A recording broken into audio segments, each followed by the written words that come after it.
one another and for our world, right? So thank you so much for being here. We're going to continue in our time of worship through our generosity, right? We believe that God entrusts us with great resources so that we can also ensure that others know the love of Christ, that others know they are cared for, that others know that they are loved in our world. And so this morning, I want to thank you for being so amazingly generous. Last month, I think we talked about raising another $10,000, and every month we're really trying to give at least a financial update for financial transparency with everyone. It is a core value of ours, and so we want to tell you that thanks to you, we have reached we almost reached our goal of $10,000 because we raised $9,500. Thank you to your generosity.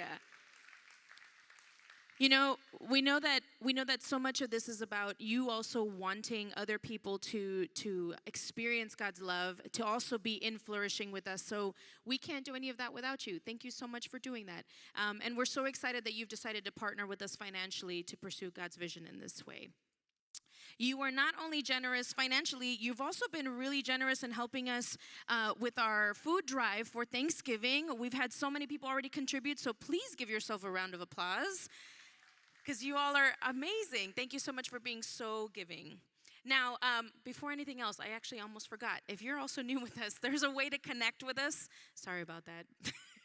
There's also a way to connect with us. Please see the QR code right behind me to connect with us. One of the things we want to do is hear your voice, hear your story, get to know you a little bit more, and figure out how we can serve you and how you can get plugged into the rest of our community. All right, finally, this week we are continuing in our series on the book of Esther, where we are learning a lot about how we can show up in our identity and also find God in times of uncertainty. So will you please help me welcome our pastor, John Ang.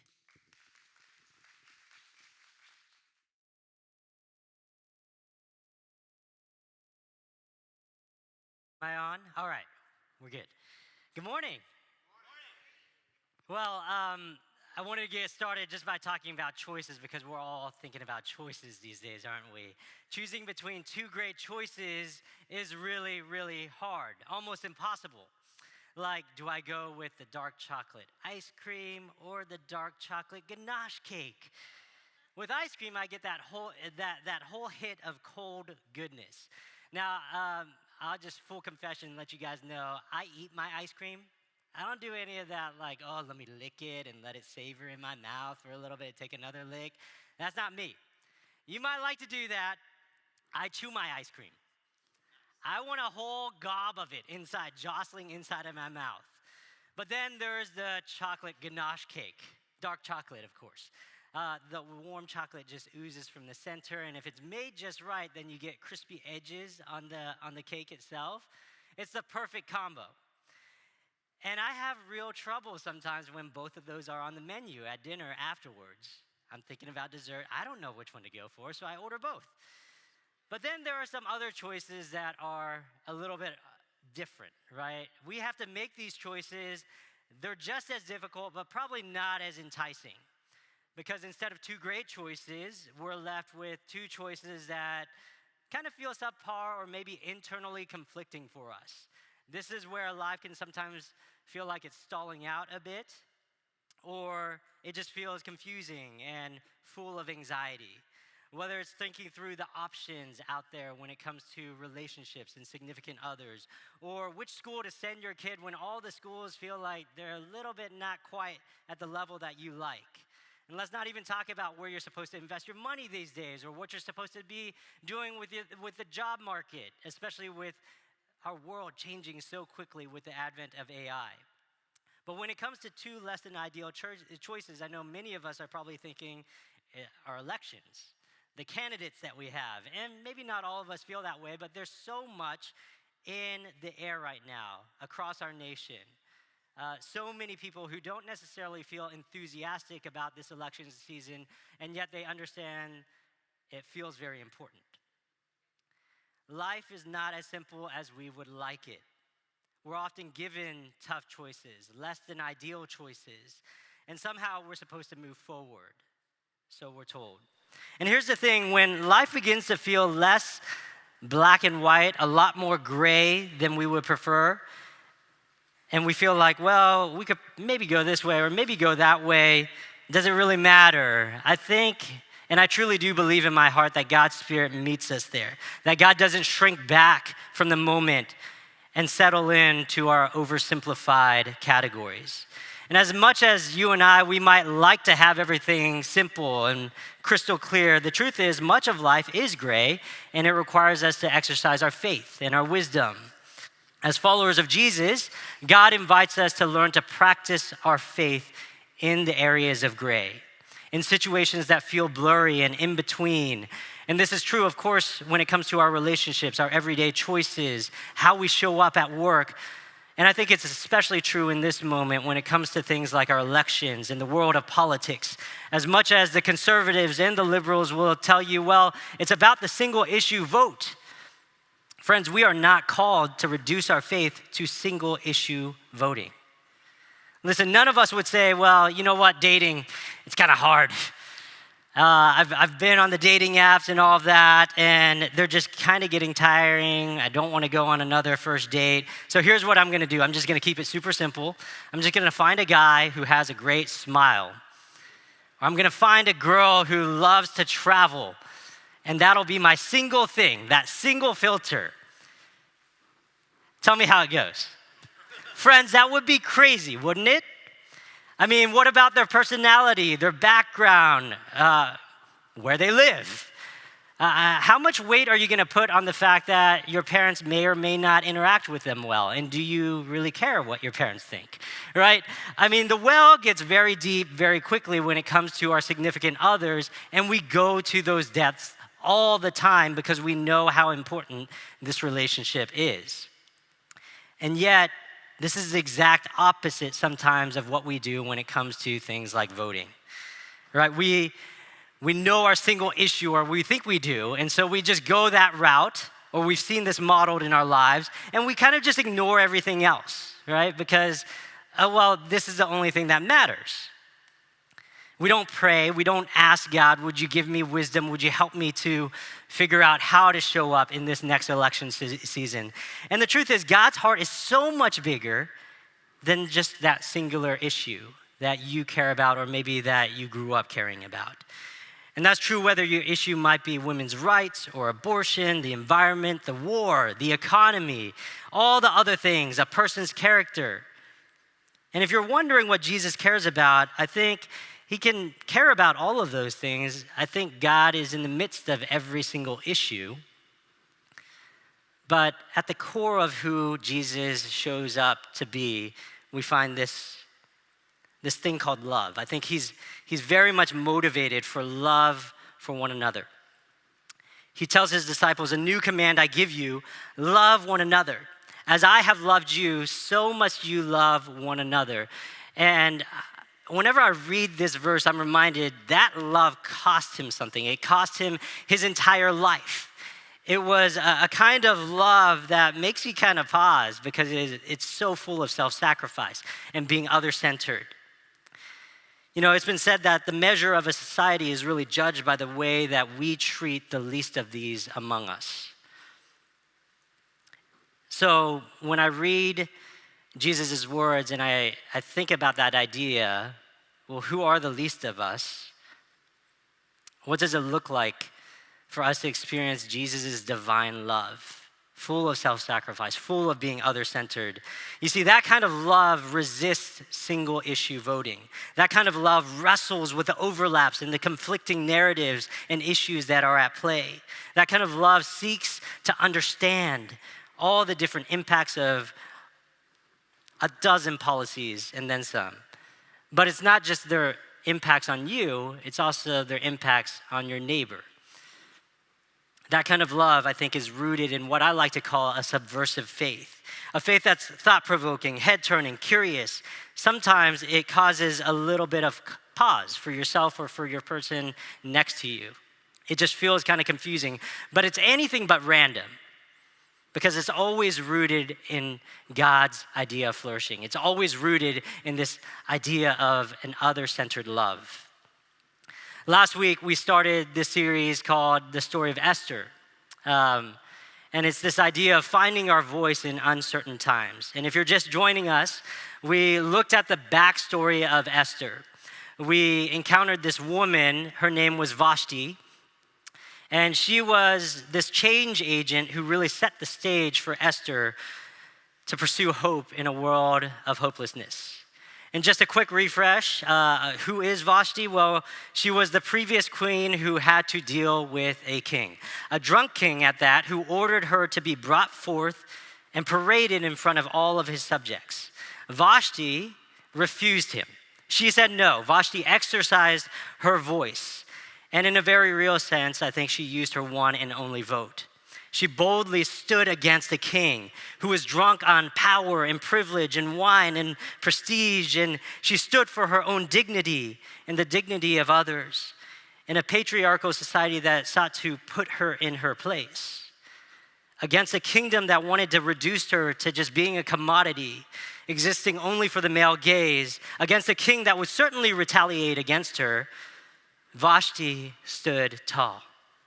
She moved beyond her roots and began to spread out branches that extended hope, created imagination for others who would come after her. And today, we get to meet one of those people who come after her. We're going to dive into the story of Esther and learn that in times of uncertainty, we're called to practice a subversive faith that really keeps the fires of life and love going. So let's pick up where we left off last week and read from Esther 2. Later, when King Xerxes' fury had subsided, he remembered Vashti, this queen that he just deposed and removed a crown from. He remembered her and what she had done and what he had decreed about her. Then the king's personal attendants proposed, well, let a search be made for beautiful young virgins for the king. Let the king appoint commissioners in every province of his realm to bring all these beautiful young women into the harem at the citadel of Susa. Let them be placed under the care of Haggai, the king's eunuch, who's in charge of the women. Let beauty treatments be given to them. Then let the young woman who pleases the king be queen instead of Vashti. This advice appealed to the king, and so he followed it. This is how thick Xerxes is. This is how toxic his kingdom has become. When Xerxes finally starts to cool down, his fury begins to subside, he remembers Vashti, this woman who is created in the image of God, what she did and also what he did. But there's zero remorse. There's zero regret. There's zero desire to reach back out and say, you know what? Maybe we can reconcile. Maybe we can repair what has happened. The very next verse, verse 2, Xerxes follows the advice of his cohort. Start a search for a new queen. We'll bring you all the beautiful virgins in the kingdom, parade them in front of you. In other words, there's nothing sacred or special about this Vashti. We can just go find another queen, another woman. We're going to build this entire enterprise for you, O king.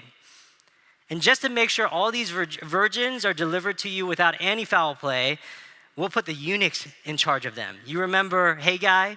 Yeah, that guy you castrated the other month? I think that taught him his lesson. So let's have him oversee the whole project. The whole enterprise reeks of the basest versions of our humanity. Men turned into these sexual minorities, and that's what a eunuch is. Basically, somebody who has been castrated. Women are reduced to serve only the king's libido. People everywhere are treated as objects for the empire's grand decadence. And like we said last week, Esther's plopped into this world, right? She's in this world where everything feels off. And in the next few verses, we finally get to meet her. Verse 5. Now there was in the citadel of Susa a Jew of the tribe of Benjamin named Mordecai, son of Jair, the son of Shimei, the son of Kish, who had been carried into exile from Jerusalem by Nebuchadnezzar, king of Babylon, among those taken captive with Jehoiakim, king of Judah. Mordecai had a cousin named Hadassah, whom he had brought up because she had neither father nor mother. This young woman, who was also known as Esther, had a lovely figure and was beautiful. Mordecai had taken her in as his own daughter when her father and mother died. So let's just unpack a little bit of Esther's foundations here. Esther is a Jew. She's in exile, living under Persian rule. She's an orphan. Mom and dad are out of the picture. They've died. And in fact, the only reason why she's around right now is because someone named Mordecai, her cousin, steps up and says, I will care for you.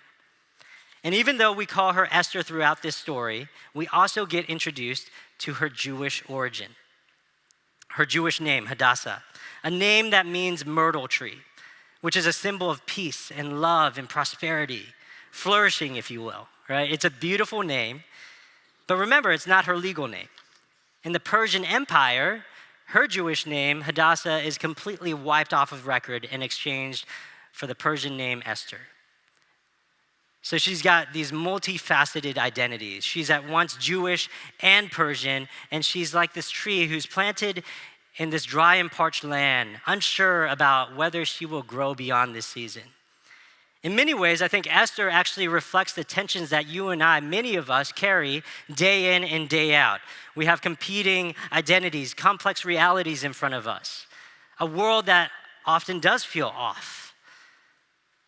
And I think that's a good thing because we can learn so much from the story of Esther.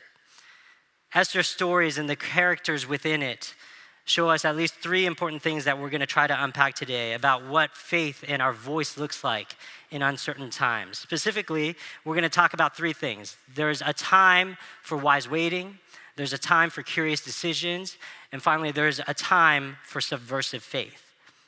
So let's start with the first one. There's a time for wise waiting. Sometimes the odds are just stacked against you in life.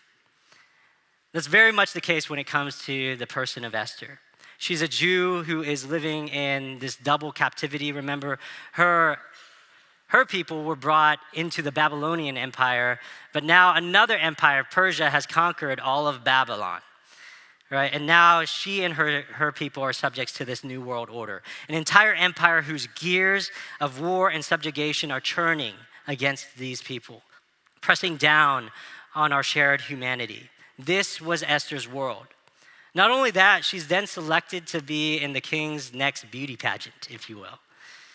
But this was not some cute Saturday affair. Instead, it would change everything about her life. Listen to what we read next. When the king's order and the edict had been proclaimed, many young women were brought to the citadel of Susa and put under the care of Haggai. Esther was also taken to the king's palace and entrusted to Haggai, who had charge over the harem. She pleased him and won his favor. Immediately, he provided her with her beauty treatments and special food. He assigned to her 7 female attendants selected from the king's palace and moved her and her attendants into the best place in the harem. Esther had not revealed her nationality or her family background. Nobody knows that she's Jewish because Mordecai had forbidden her to do so. Every day he walked back and forth near the courtyard of the harem to find out what's going on with Esther, what was happening to her. Before a young woman's turn came to go into King Xerxes, she had to complete 12 months of beauty treatments prescribed for the women. 6 months with oil and myrrh, and 6 with perfume and cosmetics. Okay, so have you ever felt like you don't have much choice? Esther has an entire year scripted out for her. And maybe in a strange way, you felt like that was how you grew up. Or maybe that's your story right now. Things in life, brutal and tragic things, maybe have happened in your own story. Things that you didn't choose for yourself, and yet you still have to walk in it. This was Esther's story. Someone seen as beautiful on the outside, but whose inward beauty was never truly recognized. She was thrown into the king's harem. And in a lot of ways, I think this Persian architecture, the harem, this part of the palace, it reflects the values of this empire. There's this ungodly fascination and this addiction to sex and power and subjugation. And we see this in the harem. Esther is caught up in the empire's gears. She's assigned these female attendants. She's given this meal plan. She's pampered. And sure, it feels nice to be taken care of in this way, but at what cost and for what purpose? Remember, Esther is literally being groomed in a sense to be a sex slave, kept in a pseudo captivity, somehow she's still given this contact with her cousin Mordecai. Now, obviously, us on the outside, we can weigh in pretty quickly and say, man, this is messed up. We can rail against the empire's schemes. We can stand against sexual exploitation, decry all of the circumstances that Esther had to navigate. But for Esther, this was, again, just the soil. This was the everyday of her life. She knows nothing about being a self-actualized 21st century woman. But I want to invite us for a second. Let's use our imagination. Because I have to wonder if something within her still knew, this is just wrong. This is toxic. I wonder if she ever found herself thinking, I wish that life was just different. We might never know, but we do know that Esther doesn't settle. Like Vashti, who came before her, she displays a bold unsettledness with her reality and with her world. Have you ever felt that way about your circumstances? Do you feel a little bit unsettled, maybe anxious as the elections are coming closer and closer? Like things in your life might just be a bit unclear. You see, Esther had a discomfort about the way things were, but she didn't fly into this uncontrolled rage. Of course, she didn't have the grassroots tools that we have, like TikTok and Instagram. Let me just, film what's happening inside of the palace. But what she did have was this posture of wise waiting, a patience that was rooted in what I believe was something maybe she didn't quite even fully grasp. It was this hope that God is on the move. Almost as if Esther was asking herself, where, God, are you moving? Do I even believe that? Are you there? Are you actually working? I don't know. But I'm going to wait on you, God, especially when things look bleak. And what she teaches us, what we learn from Esther is this, that your waiting is not meant to be passive. We're called to wait, yes, sometimes in life, but we are not called to be still. And so as we live in the waiting, there's also this time for curious decisions. And this is where we get to interact again with Mordecai, her cousin. You remember him, right? He's the one who took her in as an orphan. As it turns out, Mordecai isn't just some sidebar character for Esther's foundations. He begins to take front and center for a moment. He comes back into full focus, chapter 2. We already read that Mordecai had advised Esther, hey, just hide yourself. Don't let anybody know about your Jewish roots. And he's kind of like, I imagine him like this tactician plotting out the next steps, even though he doesn't know what's about to unfold. Mordecai tells Esther, keep your identity closeted. It's a curious decision at best. Some of us might disagree. Some of us might say, well, why not just double down on who you are? There's no need to hide, but Mordecai's intent becomes more and more clear as we go forward in this story. In a world where Esther's ethnicity was already politicized, where her culture and background served as the very basis of her subjugation, Mordecai tells her, hey, I think you can actually blend in. So do that. It seems that Esther was able to pass, quote unquote, among the Persian crowds. So maybe it's out of deference to her cousin. Maybe she sees that there might be a greater purpose, but whatever the case, she follows on his advice and she begins to reflect, I think, that double-sided meaning of her names. Let's unpack that a little bit. Esther, Persian name, when it's transliterated into Hebrew, means to remain hidden, to hide. But in the language of the empire, Esther means to shine like a bright star. And she actually does both. This is the result. When it's all said and done, after an entire year's worth of all these beauty pageants and beauty treatments, Esther finds favor before the king, and she becomes the new queen. It's this awesome, amazing, and kind of weird thing. She's now at this seat of power, and she begins to shine even as she hides. The other side of it, though, is that Esther's decision to hide, it leads to her survival. It keeps the fires of life and love going just long enough, making it possible for whatever is going to happen next to happen. You see, Mordecai at one point discovers this plot against King Xerxes. And because they have both survived, they're able to step into this. He hears a couple officers planning an assassination attempt against King Xerxes. There's a lot of drama in the Bible, if you didn't know. In that moment, he chooses to serve the empire And it's mind-boggling. Let's read this. Verse 21. During the time Mordecai was sitting at the king's gate, Bigthana and Teresh, two of the king's officers who guarded the doorway, became angry and conspired to assassinate King Xerxes. But Mordecai found out about the plot and told Queen Esther, who in turn then reported it to the king, we find out. She gives credit to Mordecai, and when the report was investigated and found to be true, the two officials were impaled on poles. King is not messing around. All this was recorded in the book of the annals in the presence of the king. Here we get another curious decision. And what I think it means, well, let's talk about what it doesn't mean. It doesn't mean that Mordecai agrees with King Xerxes or the empire. It doesn't mean that he fully agrees with everything that has happened. Mordecai simply chooses not to descend to the basest levels of humanity. Instead of using the same tools of the empire, Mordecai chooses to preserve the king's life. And there's probably a lot of different motivations, but in a very powerful way, I think his actions show us almost like an exemplar that points us to Jesus himself. In the Sermon on the Mount, Matthew 5, Jesus teaches us we are called to love our enemies and pray for those who persecute us. Mordecai's decision, Mordecai's curious act, it provokes curiosity even more. It requires a second look from us.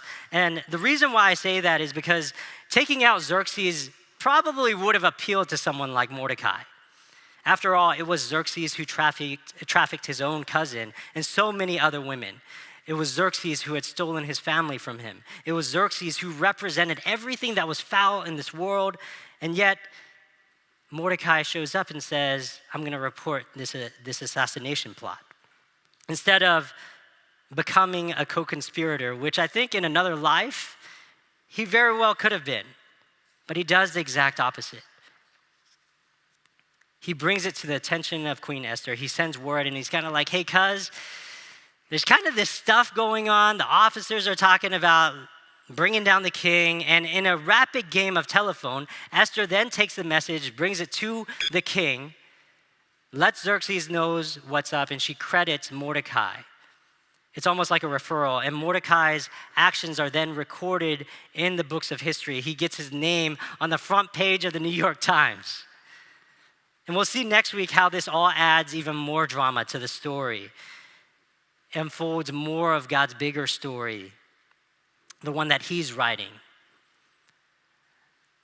But for today, we're just going to land on the idea that there is also a time for subversive faith.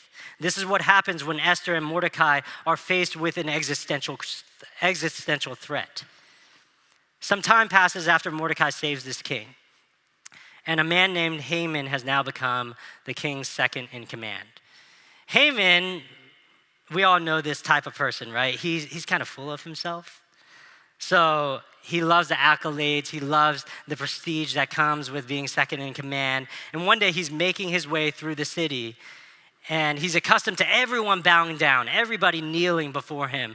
But out of the corner of his eye, he spies someone who doesn't. Guess who it is? It's Mordecai. Mordecai says, no, I'm not gonna kneel, I'm not gonna bow.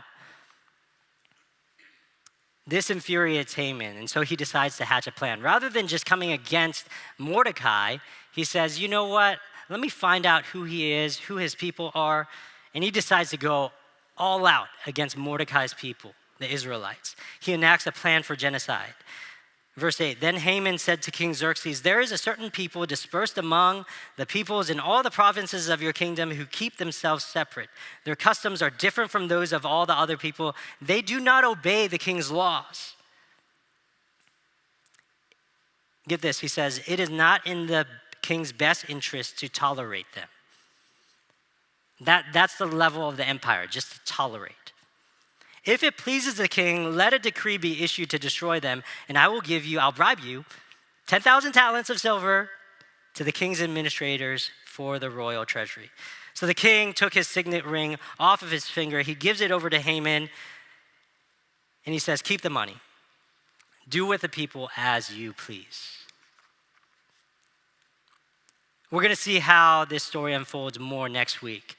So come back for our grand opening. It's going to be very much, I think, an opportunity for us to see what it looks like for us to go after God's heart in times like this. But suffice it to say, for our purposes today, that Mordecai is grief-stricken when he finds out about what Haman's about to do. Word gets to Esther. Mordecai is in sackcloth and ashes. Through a series of events and decisions, though, the two of them choose to enact a subversive faith against the empire and against the king. It's a faith that moves against the gears of empire, a faith that moves against the empire when it's no longer possible to live under it. And it's a faith that preserves their mutual humanity. You see, Mordecai and Esther, they make these curious decisions that help them to survive to the next day. It's these decisions that stoke the fires of life and love. They're not perfect decisions. Like we said earlier, they're more curious decisions, 50-50 choices, debatable ones at best. Esther and Mordecai keep making these bids for life so that they can merely keep existing. And there's no clear black and white moral order here. Instead, they're swimming in a sea of gray, like many of us. Everything feels unclear, but they're these survivors. They know how to stay around. And sometimes that's all we can do. We just fight for life and fight for love. In a world that seeks to rob us of our God-given dignity with sometimes powerful institutions that rehearse lies over us, things that undermine our life and our love, the greatest act of faith might just be to show up for the next moment and the next day. To live curiously so that we can keep on going, waiting for tomorrow, waiting and hoping and waiting and trusting that the God of hope will show up, that God's light is indeed breaking through the shadows. You know, as we go into this next week, if you've been around, you know that we're getting ready for our big grand opening on November 10th. And we're also anticipating and waiting for the elections. It's going to be a week full of different emotions. I already feel it. So today I want to close by inviting us to practice a very subversive faith by choosing to keep life and love going. One of the things that we can do as an act of subversion is really just to choose to be human. It's an act against the parts of your world and my world that might feel like it's just chaotic. And instead of being sucked into those gears of empire and a world that is set on robbing us, we can practice small things in small ways that significantly shape who we are and who we become. So here are just 3 ways that we can do that. The first is vote if you haven't yet. Your vote is an act of faith, especially when you choose to allow God to give you a holy imagination of what it means. Instead of opting for just a single issue platform that maybe you grew up with or that you really do care about, whether that is abortion or the war or human rights. What if you took the time and asked God, what are you up to? God, how do you want me to use the voice that you've entrusted me so that I can join with your spirit and move in this world to unfold more of your kingdom and more of your life and love? How can my vote make space for your vastness and your care, not just for me, but for all people everywhere? The second thing that you can do is rest. Finding time to rest is such an important thing, especially in this next week. There's so many different things that we all care about, but we won't be able to extend care to those who are closest to us and those who are furthest from us if we're not caring for ourselves. Budget and protect time where you can pray, where you can be served by our great servant King. Take a nap. Be kind to yourself. Be in nature. Let God serve your soul. And it doesn't have to be something completely novel or new, just something that brings about a healthy sense of comfort, a sense where you are fully seen by the God who created you. And number 3, we're actually going to practice this today. It's a body scan. It's coming to an awareness of what God might be saying to you through your body. And our band is going to be coming up in a second just to prepare us for what's next afterwards. But let me read from 1 Corinthians 6:19.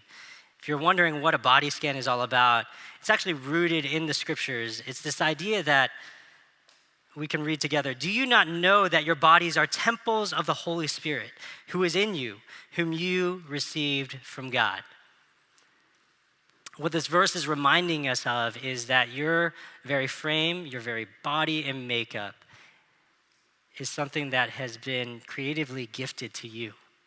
And God is speaking through your body. So I want to invite you to actually do a body scan together. I'm going to guide us. And I first want to invite you just to take a posture that feels upright and comfortable. You can shift in your seat, get comfortable, yet alert. And if you want, you can close your eyes if that feels good and right. You can also close them halfway, settle into a soft gaze on something in front of you or on a point in the ground. But as you take on that posture, as you begin to settle into your own body, I want to now invite you to just take a couple deep breaths. Not the short breath that sometimes we are accustomed to, but a deep breath. A deep breath in. And then breathe out. Let's do that a couple of times. Breathe in God's life for you. Notice the sensations of your breath just coming in, and going back out, and then returning back to you again.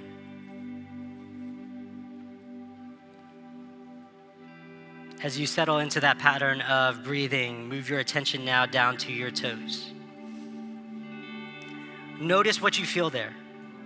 Maybe it's a certain temperature, contact with your shoe, a tingling. Gradually move your attention through your body, starting from the bottom and moving up. And you can pause at each body part, just noticing what comes up. Move slowly all the way to the top of your head. I'm just going to give us a moment to do that.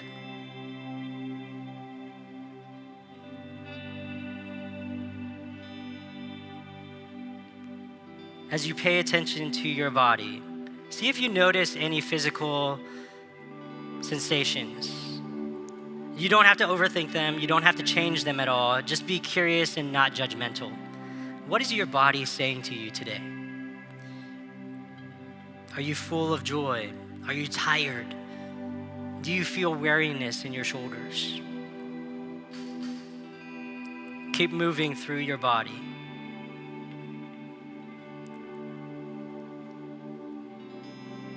And when you're done with that entire body scan, I want to now invite you to pay attention to your whole body. A body that is held together by your skin. A body that requires the breath that you are breathing in and breathing out. Let's take a moment to thank God for this wonderful gift, your body.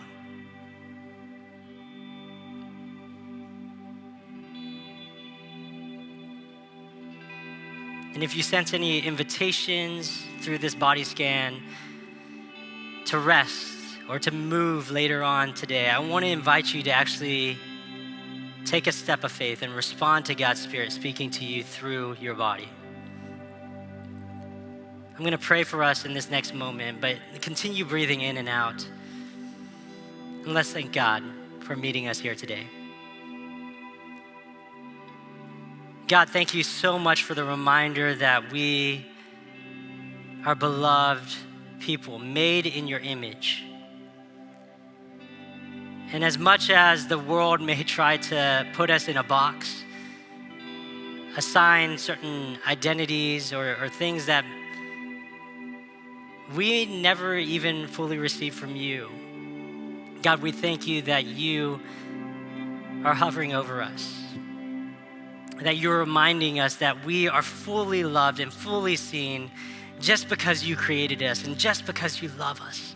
Not because of anything that we can do or not do. You just love us. And we thank you for the gift of our bodies, these temples of the Most High God. We are needy creatures, oh God. And so allow us to hear what your Spirit might be saying to us through our bodies today, and help us to respond to you. To do the radical thing of just resting and listening and being in your presence, so that we can stoke the fires of love and life for this day and the next. We thank you so much for your love for us. Pray all this in your Son's name. Amen. You can kind of settle back into your original posture if that feels good and right for you. But in this next moment, we're going to take some time to continue to thank God for meeting us through the act and the practice of communion. So some of our friends are going to be making their way through the rows, passing those elements out. And if this is new to you, we want to invite you, especially if you sense God moving in your life today, just to participate together with us. The bread and the cup, they are symbols and reminders of God's great love for us. The bread, Jesus' broken body for you and me. The cup represents the blood that actually was literally shed on the cross so that we could experience God's good and amazing love for us. Now, for some of you, you may not know what that is all about, and that's totally okay. If it doesn't feel right, just allow those elements to pass by you. But this is an open table where God invites you to know the depths of his love for you. A love that cost him everything so that we could experience restoration and renewal and healing in our lives.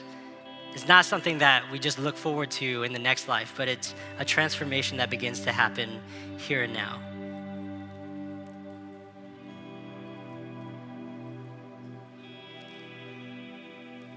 We're going to just give our friends a couple more moments to get those elements out to all of our people. On the night that he was betrayed, Jesus took the bread, he broke it, and he shared with his disciples. This bread is a symbol of my broken body. Take this in remembrance of me. So let's take that element together, remembering that it cost God his very life so that we could experience God's forgiveness for us. And then the next breath, Jesus took the cup. He said, "This is the cup that symbolizes my spilled blood for you."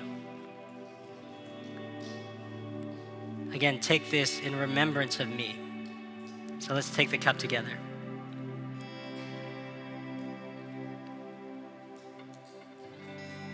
Take a moment just to thank God for his love for you. If there's a place where you need to confess and just say, "God, I need your help," or "I need you to empower me to turn towards you," pray that right now.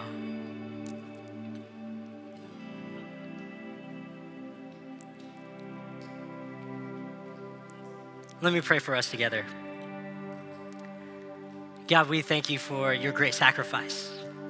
Thank you that it's in Jesus we discover new life. Even as we look at a world of gray, you are always bringing new hope and new life.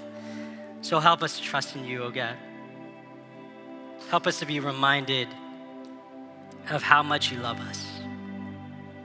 Thank you for your sacrifice. Thank you for the fact that you are not a dead king in a tomb, but you have risen again, proclaiming victory over all the things that feel like death, all the things that are decaying in this world. God, you are making all things new. Would you make our lives new? We pray this in your Son's name. Amen. Our band is going to lead us in a time of response now. If it feels good for you, you can stand. Let's sing this last song together.